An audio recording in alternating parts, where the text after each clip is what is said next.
In this video, I'm going to show you how to accurately make a pattern to reproduce an original part. We would tend to use a steel, mild steel, but this is zinc coated, and then I'm going to be marking around this edge to get it to fit in tight. I now need to trim this to size. The other thing we could do at this stage is actually mark or write the size of the holes and the width of the flange on our pattern, so when I come to cut it out, I don't need to refer back to the actual panel. All I need is this. I'm now going to show you how to make a pattern of a double curvature panel. So the whole point of this is how to define this shape, how to arrive at this pattern.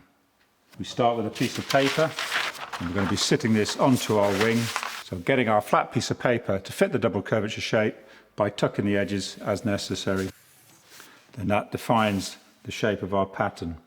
Flattening it all back out again, and then we can cut it to size, allowing for extra metal on the edge, which will be trimmed as we come to form it.